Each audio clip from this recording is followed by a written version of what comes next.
सभी private schools के principles, management के लोग आज यहाँ पे आए हुए हैं और शायद मेरा पहली बार इंटरेक्शन इस तरह से, प्राइवेट में तो आपके बहुत सारे लोग मिलते रहते हैं, आते रहते हैं, लेकिन एक सामूहिक तौर पे मेरा शायद पहला इंटरेक्शन है।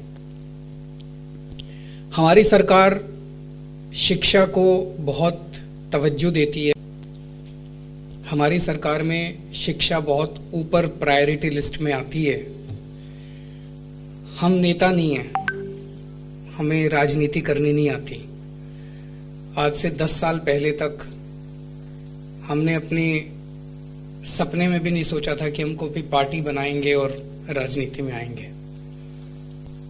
एक इत्तेफाक था कि राजनीति में आए। तो जो एनजीओ चलाया करते थे, मैं और मनीष सिसोदिया जी, तो जो एनजीओ चलाते थे तो शिक्षा हमारी उसमें बहुत इंपॉर्टेंट होती थी।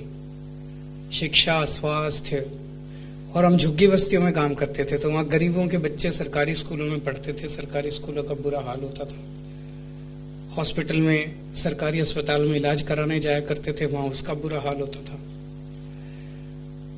अचानक जिंदगी में भगवान ने हमें एक मौका दे दिया कि हम भी कुछ कर सकते हैं।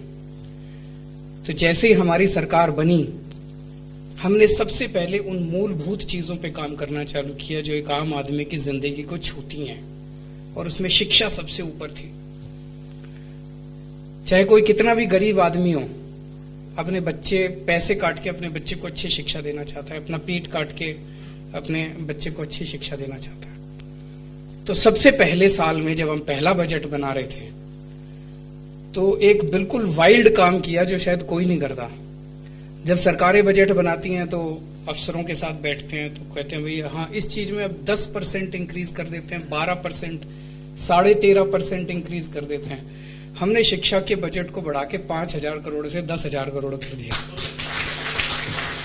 100% इंक्रीज। किसी ने सोचा भी नहीं होगा।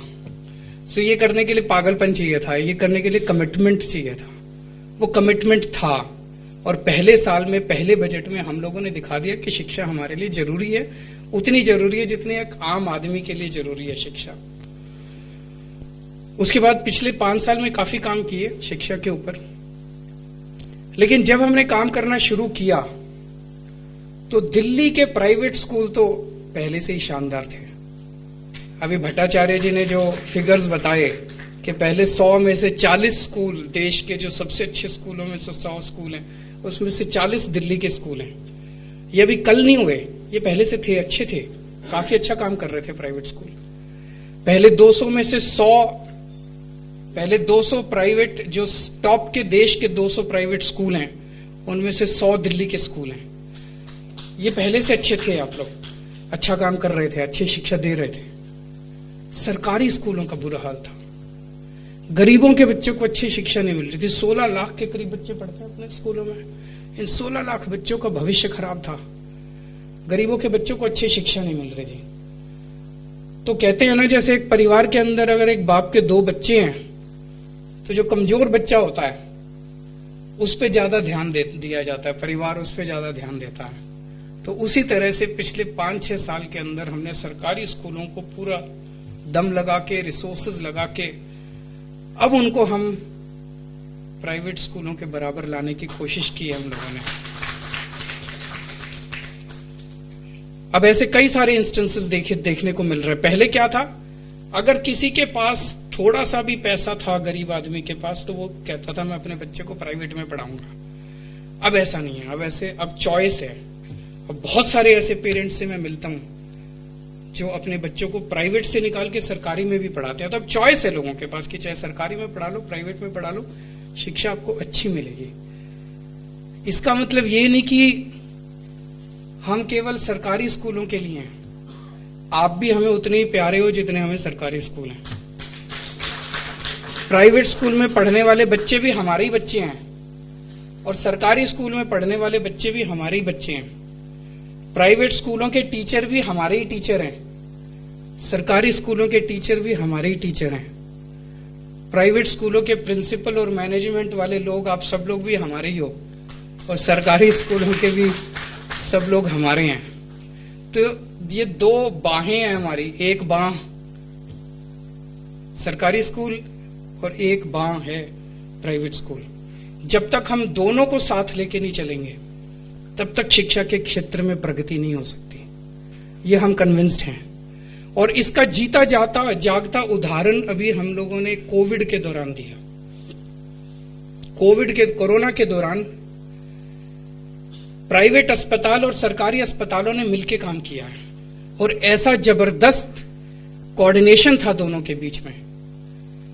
अगर हम प्राइवेट अस्पतालों को साथ लेके नहीं चलते, आज पूरे देश के अंदर नहीं दुनिया में, दिल्ली के अंदर जिस तरह से कोविड को मैनेज किया गया, इसकी जगह जगह नए नए इनोवेटिव प्रयास किए गए, होम आइसोलेशन किया गया, प्लाज्मा थेरेपी निकाली गई, कई सारे नए नए प्रयास दिल्ली में किए गए।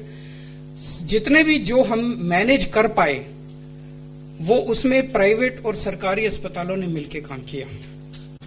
और देश के कई शहरों में मैंने देखा कि कोविड के दौरान प्राइवेट अस्पताल वाले कुछ शहरों में ताला लगा के घर चले गए। तो जब पता चला क्यों हुआ ऐसा, तो पता चला कि सरकार ने बिना प्राइवेट वालों को कॉन्फिडेंस में लिए अनाप शनाप ऑर्डर निकाल दिए सरकार ने। तो जब सरकार ने अनाप शनाप ऑर्डर निकाल दिए और प्राइवेट वालों को लगा कि ये तो इम्प्लीमेंट नहीं हो सकते, तो प्राइवेट वालों ने कहा ठीक है तुम ही संभाल लो। अब तो अब वो क्या कर सकते हो? अगर प्राइवेट हॉस्पिटल ताला लगा के डॉक्टर अपने अपने घर चले जाएंगे फिर तो आप कोविड को संभाल नहीं सकते। सो हमने दिल्ली के प्राइवेट अस्पतालों को साथ लेके हर चीज में उनसे कंसल्ट करते थे, उनसे बातचीत करते थे और मिलके ऑर्डर निकाले जाते थे। उसी तरह से हम एजुकेशन के अंदर प्राइवेट और गवर्नमेंट को अलग अलग नहीं मानते, कॉम्प्लीमेंट करते हैं ये एक दूसरे को। और प्राइवेट स्कूल्स की ऑटोनॉमी के हम सख्त हिमायती हैं।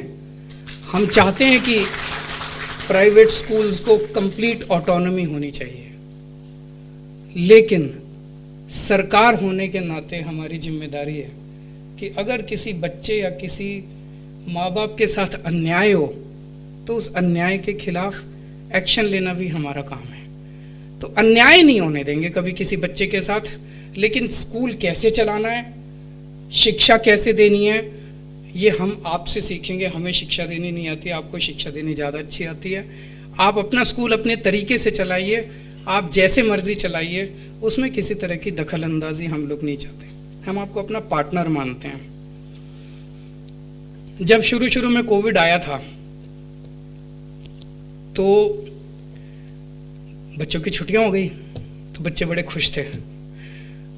मेरा खुद का बेटा IIT दिल्ली में पढ़ता है, तो वो उसकी पूरी क्लास बड़ी नाच रही थी कि अब और एक महीना छुट्टी हो गई, और एक महीना। अब बच्चे तंग आ चुके हैं। अब बहुत हो गया, ऑनलाइन क्लासेस भी बहुत हो गई इनकी, उससे भी थक चुके हैं बच्चे। अब बच्चे कह रहे हैं अब स्कूल जाना है वापस, कॉलेज जाना है वापस।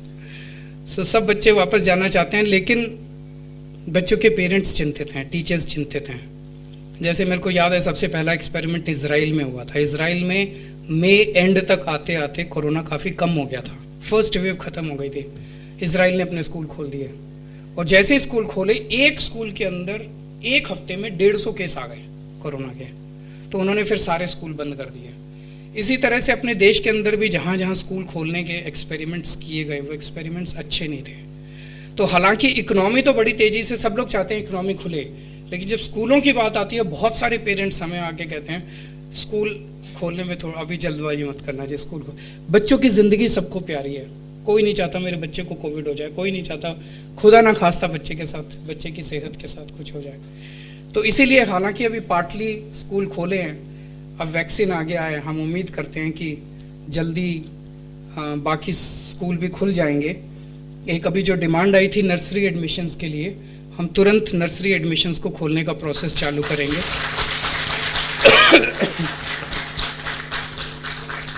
मैं समझता हूँ इस बार थोड़ा डिले हो गया कोविड की वजह से, लेकिन इसके बारे में जो भी प्रोसेस है वो तुरंत इसको शुरू करके और नर्सरी एडमिशन्स को खोलने का प्रोसेस चालू किया जाएगा। मैं एक्शन कमेटी का और सभी स्कूल्स का धन्यवाद करता हूँ कि कोविड में जिस तरह से आप लोगों ने हमारी सरकार की मदद की, दिल्ली के लोगों की मदद की। 1 करोड़ 34 लाख रुपए CM रिलीफ फंड में आए। और वेंटिलेटर्स दिए आप लोगों ने, 12,000 पीपी किट्स दिए आप लोगों ने, काफ़ी आप लोगों ने सहयोग किया। इसके लिए मैं शुक्रिया अदा करता हूं और इसी उम्मीद के साथ कि अब आगे हम 6 साल में एक बार नहीं, अब जल्दी जल्दी मिला करेंगे। Thank you so much.